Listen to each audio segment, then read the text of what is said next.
Assalamualaikum warahmatullahi wabarakatuh. Balik lagi ke channel saya Dimas Prasetyo. Di video kali ini saya akan membahas 8 cara ampuh untuk dropshipper, khususnya yang bermain di marketplace ya teman-teman. Itu contohnya Shopee, Bukalapak, Tokopedia, Lazada, dan lain sebagainya. Buat teman-teman yang belum menonton video-video saya apa itu tentang bisnis online, kenapa harus kita mulai dropshipper terlebih dahulu sebelum kita menjadi distributor, itu silahkan cek video saya di channel saya teman-teman. Inilah 8 langkah awal untuk dropshipper itu gimana sih supaya sukses, supaya berhasil. Apa sih 8 cara ampuh dropshipper itu? Nah, untuk yang pertama itu bagi teman-teman yang dropshipper khususnya bermain di marketplace, itu yang hal wajib pertama itu adalah kita harus mencari produk dan supplier ya teman-teman.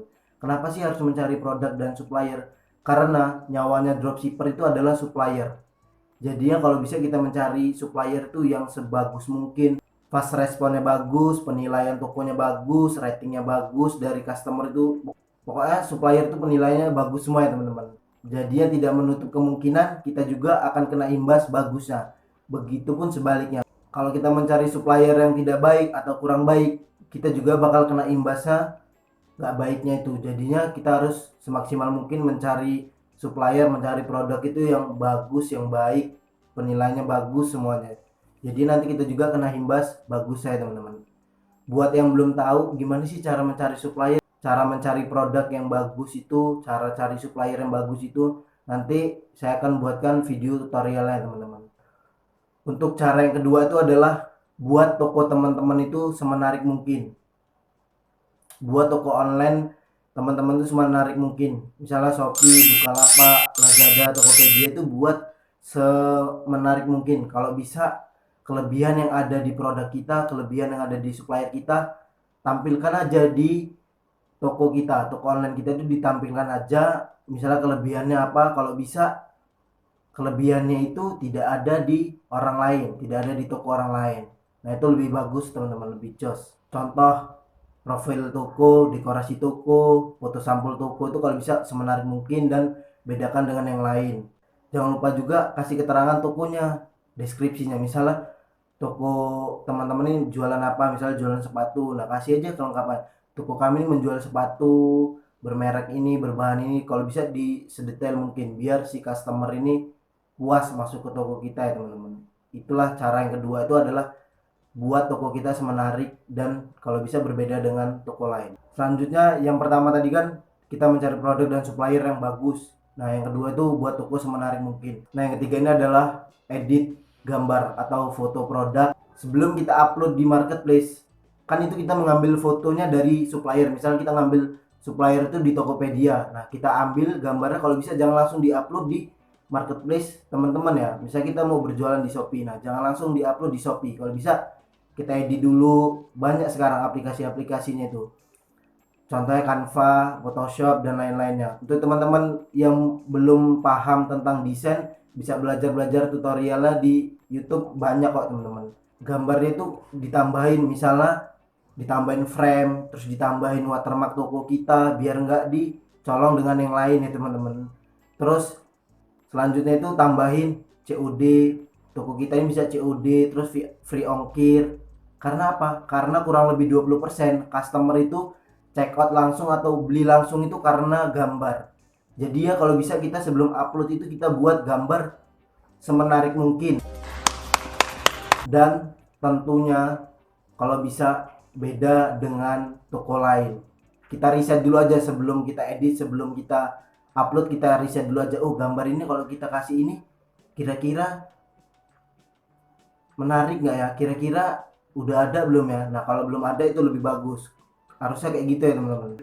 Untuk cara yang keempat ini adalah hal yang paling penting, itu judul produk yang efektif. Jadi ya kalau kita buat judul produk sebelum upload di marketplace teman-teman itu, kita kan kita ngambil kata kunci dari supplier. Nah kalau bisa jangan di copy langsung dipaste terus diupload kayak gitu, jangan ya teman-teman.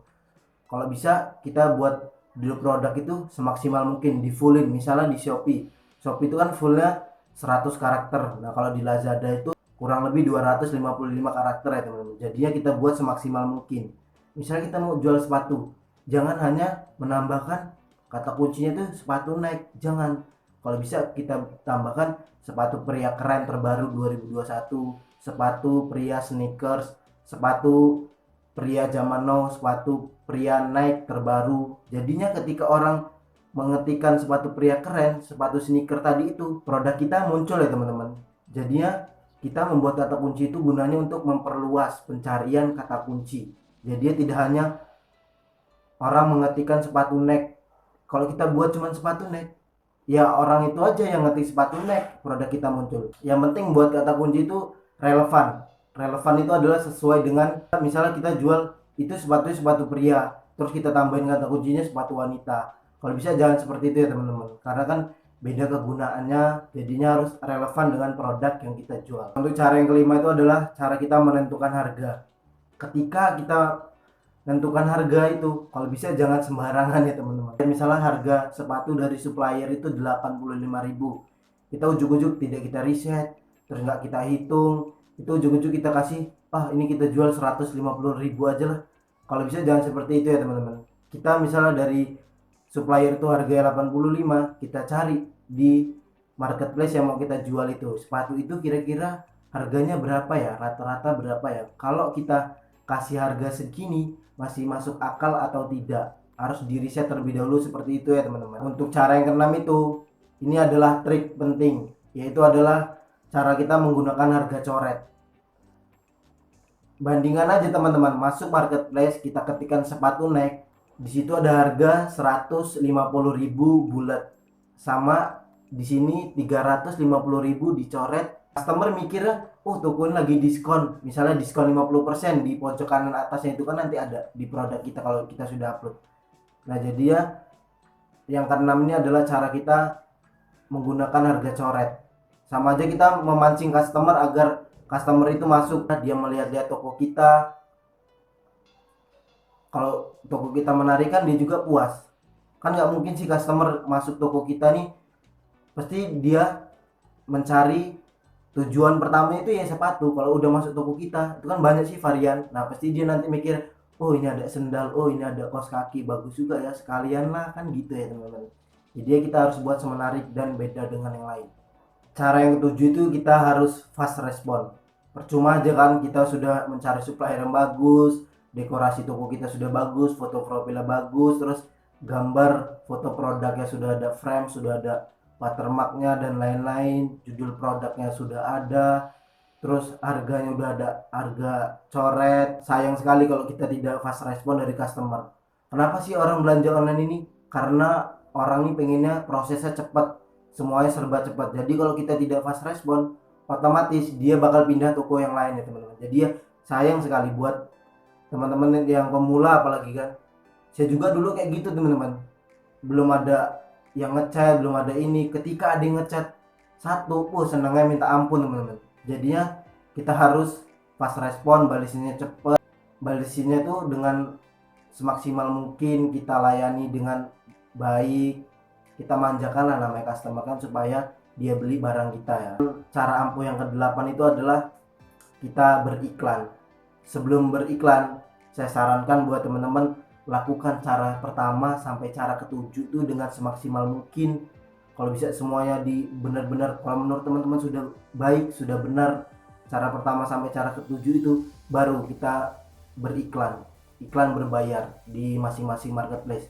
Misalnya beriklan di Shopee itu kan ada iklan pencarian kata kunci dan produk spesifik ya teman-teman. Apa sih gunanya beriklan ini? Gunanya beriklan itu buat menampilkan produk kita. Misalnya nanti kan ditentukan budgetnya berapa itu. Nah kalau kita sudah iklan kan otomatis kan produk kita tampil di halaman, entah halaman pertama, halaman kedua, tergantung budget iklan yang teman-teman tentukan. Nah saran saya itu kalau bisa dimaksimalkan terlebih dahulu, cara pertama sampai cara ketujuh itu dimaksimalkan terlebih dahulu. Kalau emang menurut teman-teman udah, saya udah maksimal nih, udah saya lakuin kok dengan benar. Kalau emang sudah dilakukan, monggo. Kalau emang teman-teman ada budget, ada uang sisa, ya dicoba aja. Kan kita hitung-hitung belajar sih teman-teman. Pertama tuh jangan banyak-banyak budgetnya, mengikuti budget terendah iklan di masing-masing marketplace. Kalau bisa di terendah dulu aja. kita riset, kita lihat pergerakan produk kita itu sampai di mana sih. Semoga video kali ini tentang cara bermain dropshipper, cara-caranya itu gimana, ini semoga ilmunya bermanfaat buat teman-teman. Semoga selalu sehat, rezeki yang lancar, dan berkah selalu ya teman-teman. Buat yang mau sharing, mau tanya-tanya, silahkan tulis di kolom komentar aja, gak apa-apa ya. Atau enggak nanti saya cantumin sosial media saya di deskripsi ya teman-teman. Buat yang mau sharing, mau tanya-tanya, boleh silahkan. Nah, di video-video selanjutnya ini saya akan menjabarkan 8 cara ini. Misal tadi pertama kan cara mencari supplier dan produk yang benar tuh gimana. Saya kasih tutorialnya dari 1 sampai 8 tuh nanti bakal saya jabarin, kita belajar bareng-bareng ya teman-teman. Oke, sekian, terima kasih saya ucapkan. Wassalamualaikum warahmatullahi wabarakatuh.